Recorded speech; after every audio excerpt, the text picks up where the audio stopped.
everyone, and welcome back to 21 Minute Reads with me, Maya D. In these 5-minute or so videos, I share with you my takeaways from my current reading, which is the anthology Dance Adventures. As a part of the Read 21 in 21 challenge, I'm reading 21 minutes per day, every day, as an action of self-love, as an investment in myself, as a way of providing myself with some consistency in an ever-changing world.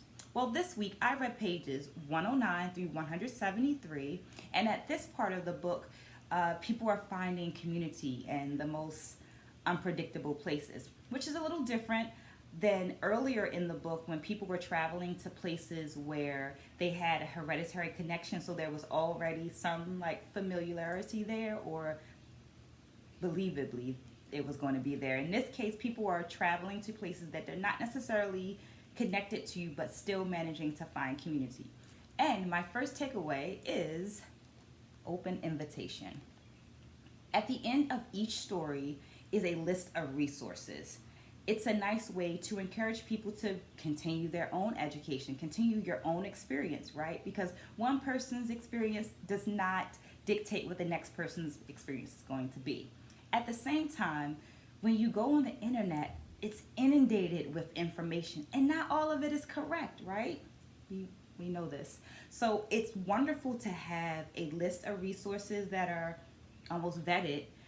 You know that you can get good quality information from those, and they're right there in the book. So it's a wonderful open invitation to continue your learning process. My takeaway number 2 is coming from a story called Dancing in the Dunes.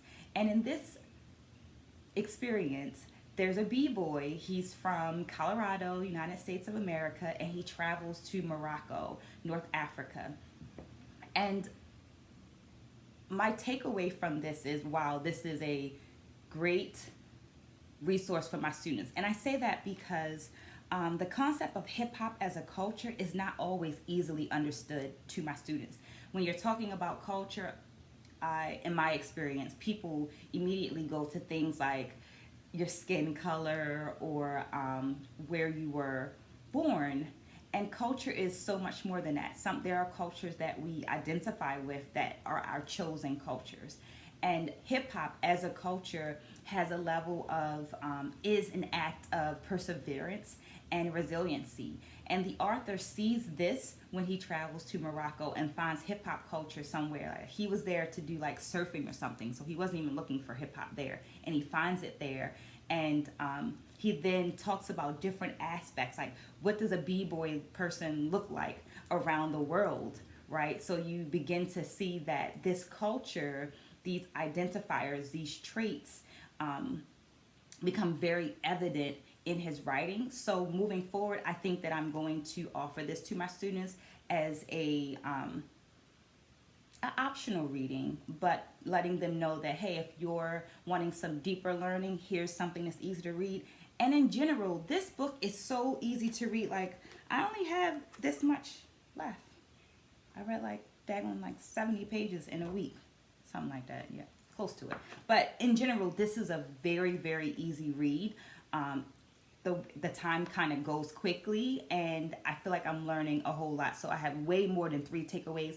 It was a bit of a challenge to try to figure out which 3 takeaways I should share with you. But with all that being said, make sure that you have subscribed. Make sure that you like this video. Make sure you drop some comments down there so that we can continue this virtual book club that we have going on. And here's my takeaway number 3. My takeaway number 3 is knowledge is not dictated by age. And this is more of a reminder. I feel like I say this a lot to my own children, but also to my students. But in this story, I feel like it's a true example of it. So this story comes from, or that piece of information was taken from Nneya Richards, who travels to Cuba.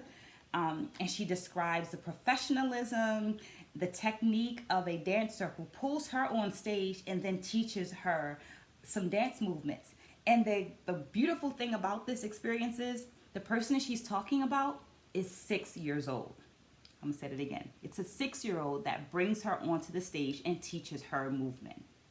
So I want you to remember that as we're traveling, as we're learning, Don't let age be that thing. Don't look at the person and think that because they are of a certain age that they might not have information, because knowledge is not dictated by age. It's dictated by experience. So I hope that you had a great experience. I hope that you return to our videos, and I will see you next week for episode number 4.